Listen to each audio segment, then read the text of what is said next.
So we saw, this massive shift. Everything's going to be hybrid. Everything's going to be remote. We're never going back to the office. In fact, guess what I've seen this week?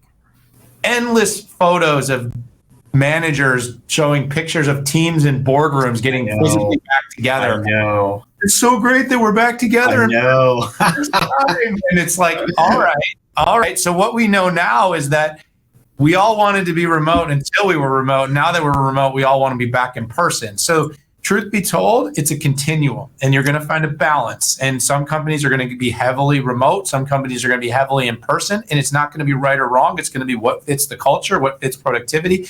But this study basically looked at 31,000 people in 31 countries and kind of shows what we're learning as we go in terms of work.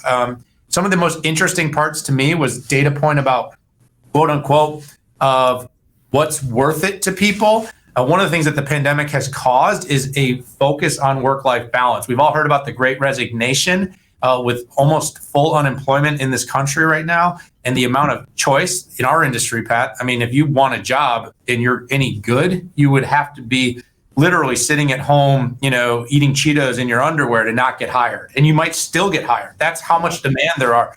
But, people in the report are basically coming out and saying they're more likely to put their personal life ahead, health and wellness ahead of work. 53% are more likely now than they were before the pandemic. 47% are more likely to put family and their personal lives first. Again, that's more than before the pandemic. So people are more focused on family, more focused on work life. And of course, and unsurprisingly, Pat, the charge is led by millennials and Gen Z that plan to leave their jobs in the next year. 43% are saying they're somewhat or extremely likely to change jobs in the coming year. Surprise, as an old millennial that hasn't changed jobs in a while, I feel for y'all. I cannot believe that they didn't give you the 26 weeks off when you started the job this year. I know. But in all seriousness, these were the kind of statistics. By the way, unsurprisingly, older workers, Gen Xers, and wait, are you a boomer or are you the forgotten generation? Man, I'm the forgotten generation. Born in 1968, baby. I'm totally kidding. Heat of the Vietnam War. So, some of the other things that were really interesting is that, people are still feel that their managers are largely out of touch. Over 50% are saying that. And by the way, 50% of leaders actually want to return to the office full time. They want to be able to take those selfies in a room with their entire team sitting there so they can watch everybody work. And then, of course, the question mark is how much does technology fill the gap? We're seeing messages increase by a ton, 30+%. But in February of 2020, messages increased by 252%. So we're seeing huge increases. But what probably isn't happening now is we're doing more meetings and we're doing less thinking time, strategy time, and of course, less culture building time. So just a couple of personal assessments on this whole thing, Pat.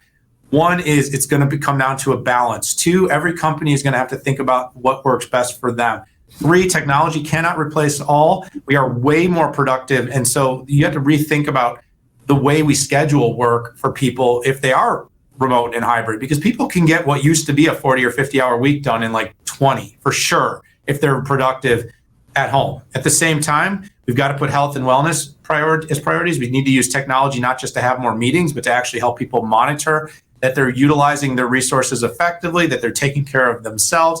I think this technology is coming, things like Microsoft Viva, things that your Apple Watch or Oura Ring might tell you. We need to be sleeping well. We need to be able to get time for introspection and thinking. And we do need time with our teams in person, Pat. It's just like bestie lunches that, we go out for. Getting our team together when we did at Mobile World brought a large part of our team in person. And there is experience and team building that you just simply cannot do remotely. I don't care how good the collaboration is. But some really interesting stuff in this report. Check out the link, Pat. I'm sure you, with a quickly growing organization as well, have had some thoughts about this. Yeah, so my company is going on its 11th year, and we've been remote all the time. So I've seen front and center how hard it has been to run an organization and manage an organization remotely for 11 years.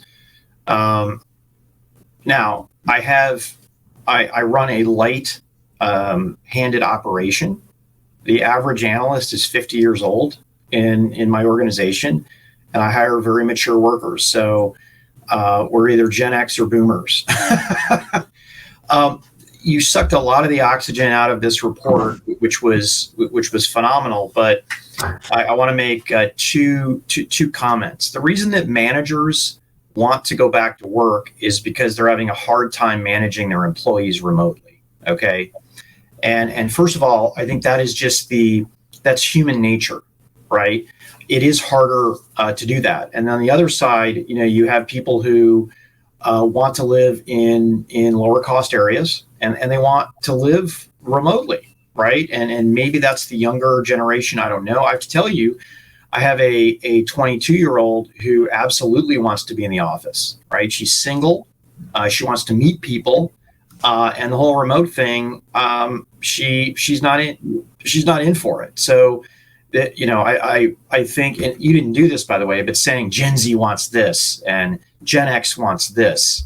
A lot of it comes down to kind of lifestyle, right? Where, my 24-year-old daughter who's married, who is also a Gen Z, she's fine with doing remote.